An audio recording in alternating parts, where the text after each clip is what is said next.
host, Ashley Marie, and it's great to have you guys tuning in to support the show today.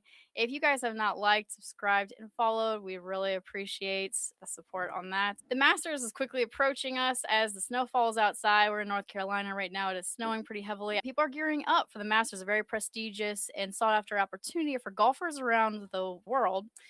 Don't worry, you're not going to be hearing anything golf wise from me because I have barely been able to get it off the ground. But you do want to hear it from somebody who has mastered lag putting and the techniques behind it, a very avid golfer. Bob Labbe is here with us today and super excited to have him as a guest. Ashley Marie, I appreciate you having me, and I'm looking forward to our conversation. Golfing is definitely a very technical game, and you mastered that quite a bit. How did you get into and what sparked your interest in golf? Because some people just like to do it as recreational, but you've gone more into it as a profession. Tell me a little bit about that. Well, I spent my whole life in the air pollution control business, serving power plants and steel mills and all that kind of stuff. So, my partner and I, we both loved the game of golf, but we were awfully busy in our business. But by 1996, we sold our second business and decided to retire. And we agreed that we would begin to learn how to play the game of golf because we loved it. And we played it with all of our salesmen during the years, but we weren't very good. So we went off to professional PGA, professional golf school, and learned all the strokes of the game in 1996 and began to play 3 to 5 times a week and practice equally number of times. So we took up the game of golf and our score became very good very quickly, except I had a big problem. I had a hard time judging long distance putting, and I would either over hit the ball and it would go too far, or I would baby the ball and it would go too short. And I was 3 and 4 putting a lot of greens, which caused me to putt 40 to 44 putts per 18-hole round, which is totally unacceptable. Where I was scoring up in the mid to high 90s when I should have been scoring in the mid 80s to high 80s. And so I had to find a solution to that problem. And that's why I began studying the idea of quantitative putting and what my book is all about, putting by the numbers. It's about a quantitative method of lag putting, and it took me a long time to develop it, but it really works. That's really awesome. And something for those who don't know what lag putting is, can you explain to us a little bit about what that is? I know it's something that a lot of times amateurs look over, right? They think hitting a ball really hard is the ultimate goal to get on the green, and they end up overshooting. So tell us a little bit about what is lag putting. Why is that important? Well, as you probably know, in 18 holes of golf, most golf courses are par 72. And in 18 holes, if you two putt every green, which is standard, that's 36 strokes. Putting is potentially 50% of the game. So if you're a good putter, you're likely to be a very good golfer.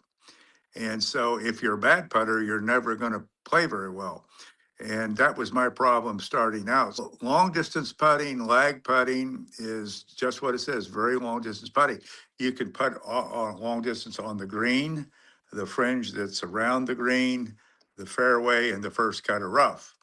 And what I determined through my development of the quantitative method of lag putting is a linear way to be able to retract your putter a certain distance from the ball and stroking through it to know how far it's going to travel. And the accuracy of that is what keeps you either letting the ball go in the hole from 60, 70 feet away or getting close so you two putt. And that indeed is what makes you a really good golfer. So consequently, it took me started writing this book back in 1997 by way of notes, and I kept putting them in my golf bag, and I kept having my friends tell me, "Hey, you need to write a book about this," because they see what I do, and it was pretty successful and pretty accurate. But not until 2021, nearly 25 years into my efforts, I had all these notes in my library, and I pulled them out, and I decided to write a book because I was in the midst of retiring from my third company, And so I did. And that is how the book got written. And it's a very accurate linear way of long distance putting using force friction. And it's developed on the idea, Edward Stimpson developed the stimp meter back in 1935 at Oakmont. Yeah. And they use the stimp meter for the speed of greens in most tournaments these days around the world. That's really impressive. So, are these notes kind of like, I guess, scientific type mathematical equations and projections and things? Is that a lot of the notes that you had? I'm an engineer from Georgia Tech, and yeah, I'm a technical guy. And, and yet, I knew that if it was going to be useful on the golf course, it had to be simplified and it had to be something anybody and everybody could do. So, simply stated, this quantitative method of lag putting, I boiled down to an arithmetic or arithmetic process. It's a force friction concept. The green has a certain friction, the fringe has a certain friction, the fairway, first cut of rough, they all have different frictions. So what you do in my method, which you develop your individual power factor, okay? And downstairs, I started practicing this on my carpets, kind of like a Berber carpet downstairs. And I learned that for every inch of retraction of my putter and stroking through, the ball would travel about 11 feet. My wife would do the same thing with her individual power factor, and her ball would travel about 7.5 feet. So what you do is you learn that you retracting your putter 1 inch, 2 inches, 3 inches, and because it's linear, the ball will travel linear distance per the amount of force you put on the ball. And so that's where it becomes very, very easily accomplished by arithmetic. And you can do it with the friction of the green, the fringe, the fairway, or the first cut of rough. Just add them together, and that makes you the compound answer to how many inches you retract your putter before you stroke through the ball. And that gets you either in the hole or very close to the hole virtually every time.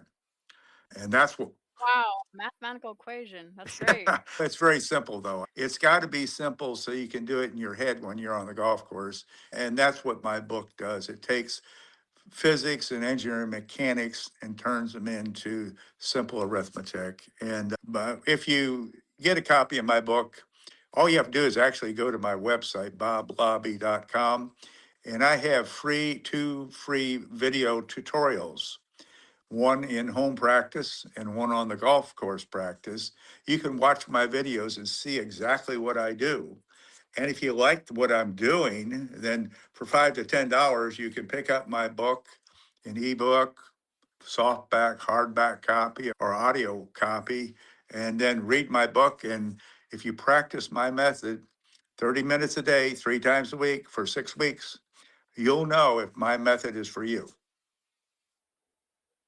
Tell us a little bit about your stats on the golf course. Potentially PGA Yeah. Tour kind of focus, huh? Well, no, I'm not at the level of the PGA Touring pros by any means. Those guys live in a different world. They do. I'm just an amateur golfer, okay? And here I am, nearly 82 years old, and I have a 7 handicap, which is compared to what the pro golfers do, even the club pros and the touring pros, they're all in a different world of excellence. So I'm just an average amateur golfer with a 7 handicap. And the reason I have a 7 handicap is because of my putting has become so improved by using the quantitative method of lag putting that I've developed. And I tell anybody that is just a amateur golfer, recreational golfer, if you use my method of putting and you're not a particularly good long distance putter, you will improve your golf game at least 4 to 5 strokes around. And that's a lot in this game.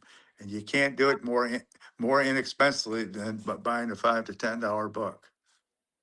Yeah, no, I was even thinking, I was like, there's so much technical equipment out there, and AI is starting to take over in golf a little bit as well. So you don't need all of that. It's just a good old fashioned mathematical equation and your mind, which it is a very mental game. So this kind of speaks to that too. But yeah, this breaks it down pretty simply and something that everybody can do and enjoy. So that's really awesome. Yeah. Well, it's kind of neat, there's 30 million golfers in the United States and there's 300 million golfers worldwide. On top of that, there's 100 miniature golfers worldwide. So there's a lot of people that are trying to putt, okay? And so whether you're playing this method that I've created is works on any golf course anywhere in the world. Because what you do, you go to the golf course 30 minutes before your tee time.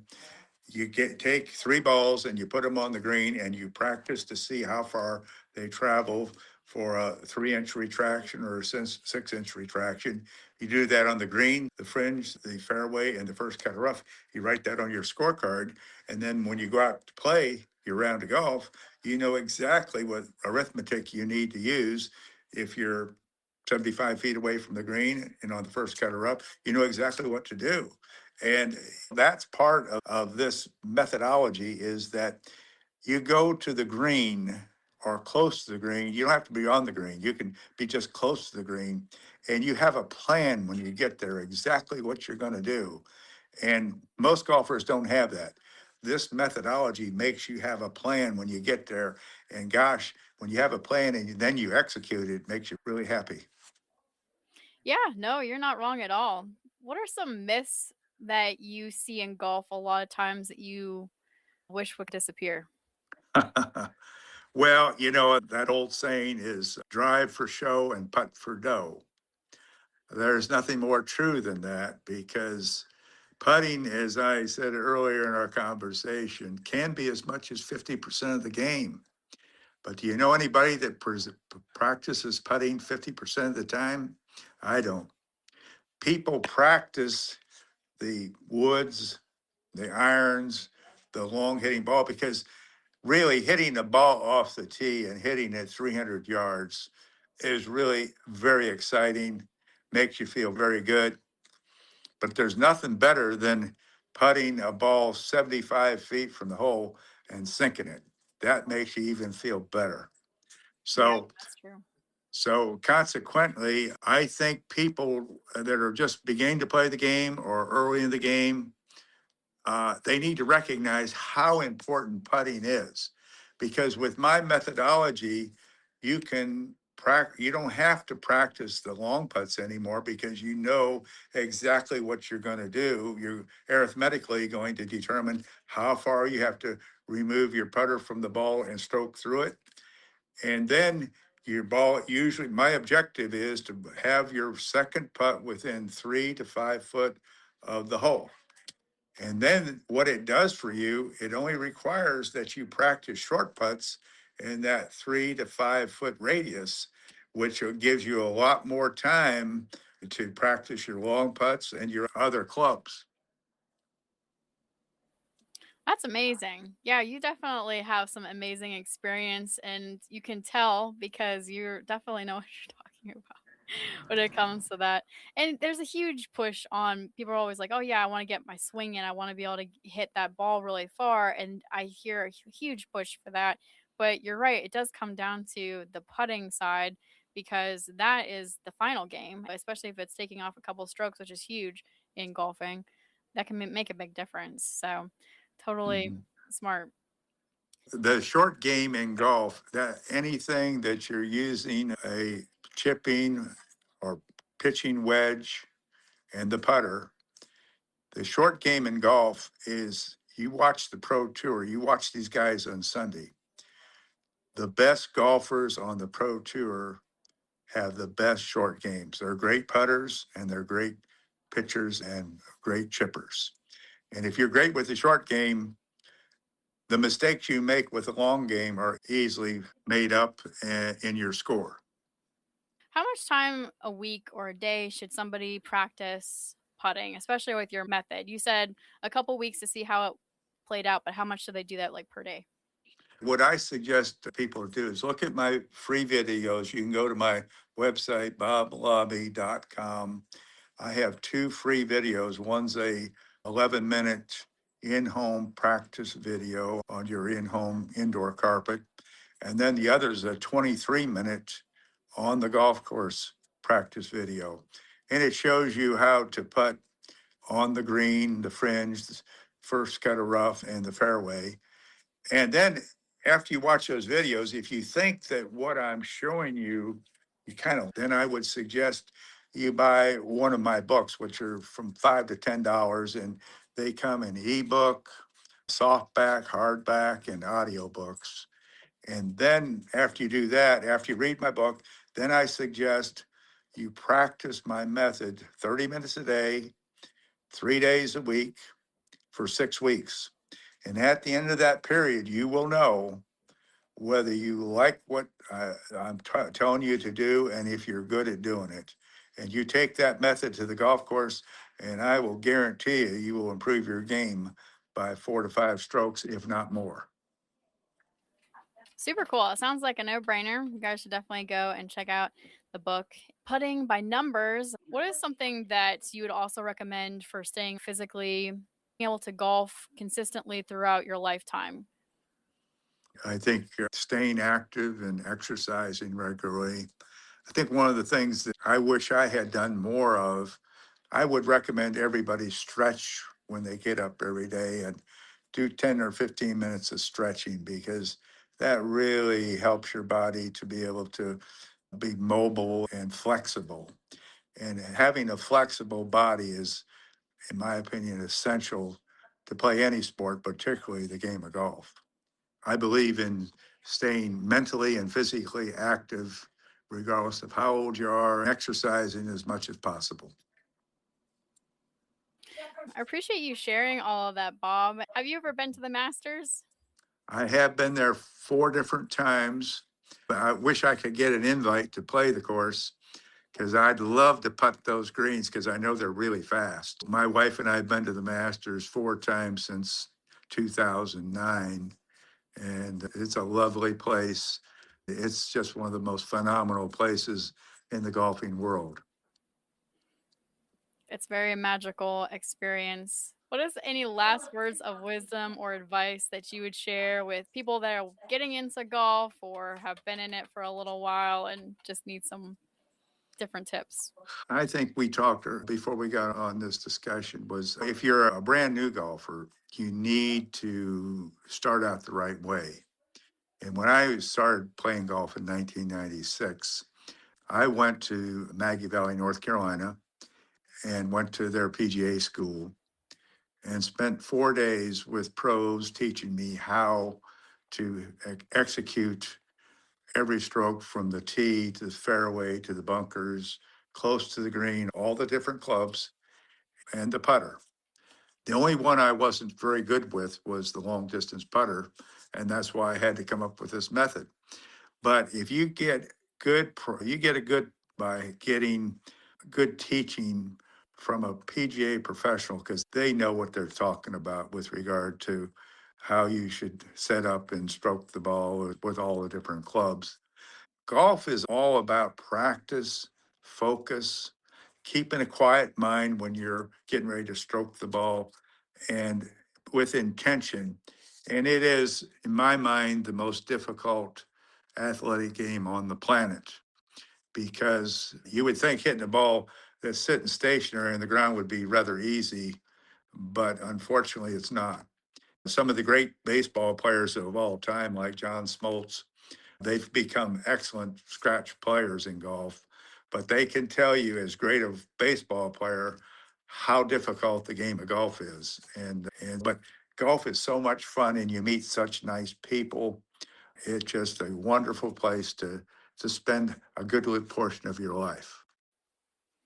Yeah, and great exercise, great way to get outside. And like you said, you meet some cool people in golf. It's a fun community. It certainly is. Certainly is. Thanks so much, Bob. I really appreciate you for taking the time to share that with us today and your expertise. Guys, definitely reach out and go to Bob Labbe. I've got that popping up here on the bottom of the screen. Tips and also his book is there as well for you guys to find. But thanks so much, Bob. I appreciate you having me, and it was a good discussion. And I look forward to coming back sometime. Absolutely. Would love to have you come back on for sure.